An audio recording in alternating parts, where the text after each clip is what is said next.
Hey, and we are back. Hey everybody, how you going? How you doing? Welcome back to Decaf News. It's the month of May. It is the month of May, and it's another Decaf News. Yeah. You know, it seems like it's the only thing we're doing. Yeah, maybe just call it Decaf Photog News Dump. That's the name of the channel. Okay, that is actually the name of it. I'm Alex. I'm Josh.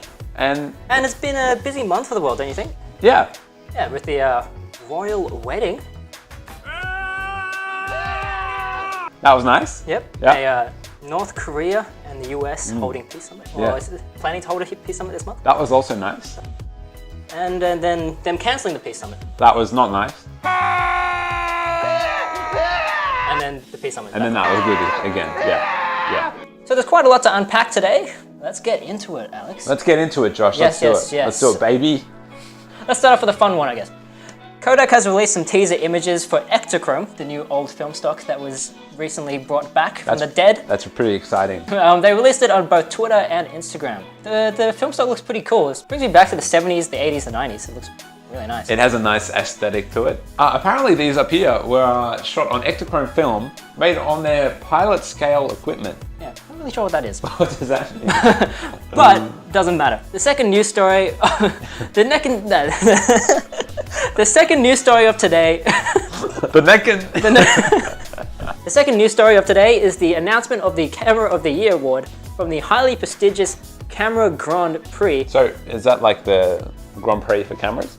Yeah, pretty much. Okay. That's exactly what it says there. These awards are held by the Camera Journal Press Club, or for short, the CJPC. Definitely not hard to say at all. No. Under the hood of this Grand Prix involves 10 of the most influential photograph and camera publications in Japan. First up is the Panasonic Lumix G9 Pro, which snagged the second Editor's Award. In a crazy turn of events, the Nikon D850 won the Reader's Award and Editor's Award. Yeah, crazy stuff. They won So two awards. both. They can't do that. Surely, nah, that's not allowed. Olympus then went on to snatch up a win on the Lens of the Year award with its M Zulco Digital ED 17mm f1.2 Pro lens. That sounds like a nice lens. And last but not least, guys, hold your horses, okay? So I wait for this. All right, year. yeah, I'm in huge suspense right now. for dear life. So much suspense. Okay.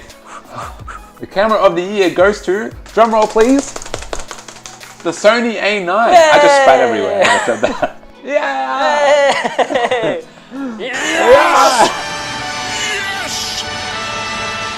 With the CJPC explaining their actions by stating that it is surely an epoch-making camera, indicating further possibilities of cameras in the future. It has changed the concept of a mirrorless camera, convincing us that some images, both still and moving alike, can be captured with only this camera. It fits for professional use. It seems pretty promising for Sony, and they're certainly on track with their new 3-year plan that they unveiled quite recently. Their primary goal is to dominate digital photography, according to the CEO of Sony. That's a pretty big statement, and I think it's fair to say they're on that track. Yeah. And you know, there are some companies now that shoot exclusively Sony. Okay, so Sony want to be the top camera brand by 2021, pledging to invest 1 trillion yen into their image sensors, which competing companies like Samsung and Canon have also started developing. You know, unfortunately Canon wasn't able to impress the judges this year at the Camera Grand Prix.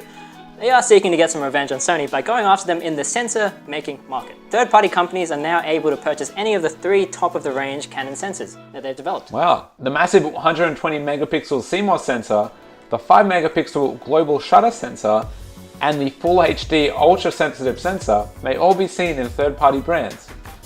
Cool. Sony has been dominating the sensor market for quite some time now, with Pentax, FujiFilm, and a huge range of Nikon cameras using their sensors. Yeah, hopefully Canon will have something to offer them, you know, and won't just be more disappointments, like the news we just got stating that Canon has officially discontinued the EOS 1V, the company's last remaining film camera.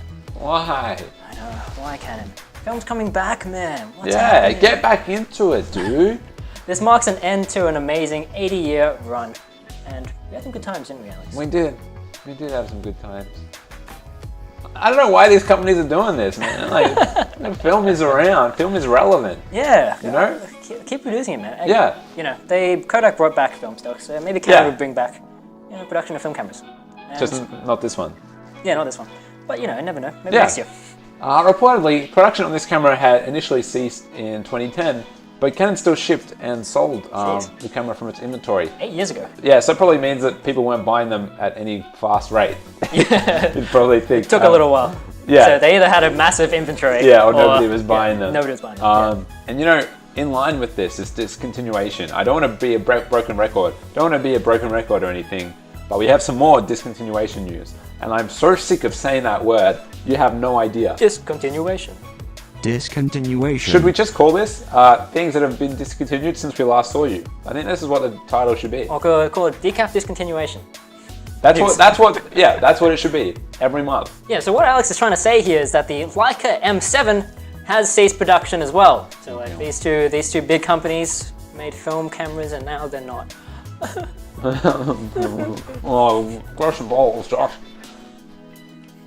This is pretty big for those Leica shooters out there because the analog series of M cameras have been pretty big and pretty important for a little while now. The Leica M7 was their last jump into analog photography before releasing the digital M8. Yeah, and it was a successor to the M6. This Leica M series of cameras is infamous for people who like shooting Leica. It features electronic advantages that the previous models didn't have, and while still keeping true to the experience of shooting Leica. Fear not though, if you had missed out on the M7 and you were still interested in buying a brand new analog Leica, they're still making the Leica MP and the Leica M8. While these don't have the same punch as a numbered M series, at least they're still around. We're not sure what this means for the future of Leica and analog, but as always we'll keep you updated. For any more discontinuations, obviously. It seems as though we will keep you updated. That is almost a certainty that any more discontinuations will be here on this channel every month, sadly. So after that huge chunk of information, Whoa. we got, I think, how many news stories did we get through there? There are a few of them in there. Yeah, so this month, what have you been watching? What have you been doing? What have I been watching? What Not much really. I saw something pretty interesting that was Time Magazine's new cover with all the drones on it. Oh yeah, that was sick. Yeah. How did they do that? That was really cool. There's a video that we can show of a drone flying through it here. We'll just plug it here. Absolutely unreal, and I'm angry that I didn't think of that. Yeah. Oh, dude, I watched Nigga Higa's new video with the stop motion, him dancing without moving. It's like stop motion of like 4,000 images of him dancing, pretty much, and like gliding on water. It's really cool. I haven't seen it. Yeah, take a look at that. Oh, okay. Awesome stuff. Anyway, back onto the news. Josh! Hi. They've released a new X100. Wow. They just released the X100F. Another X100. They just released a new What? one. Didn't they just do an X100F? How excited are you? Wait a second. Are you sure you don't mean the XT100? Because that came out recently as well. What do you mean the X100? It seems as though I mean the XT100. Yes. Okay. Okay. So this is a new entry-level camera, and let's get some quick facts about it. Okay. It seems as though Fuji just keeps pumping out great cameras at impressive prices. The XT100 is no exception. We have a 24 megapixel CMOS sensor. We need to remember it doesn't have the.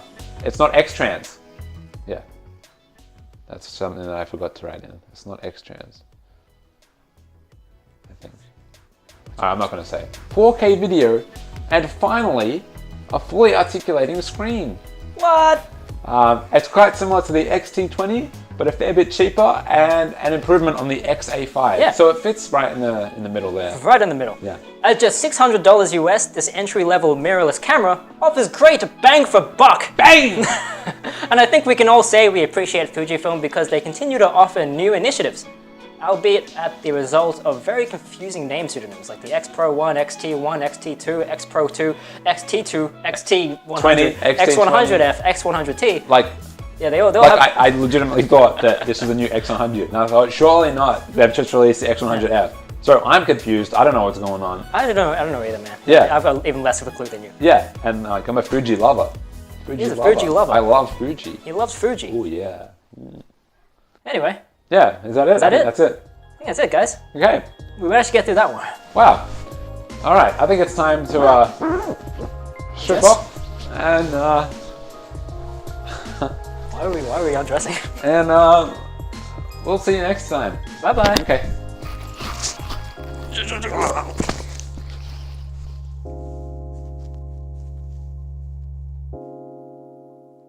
on your nipples.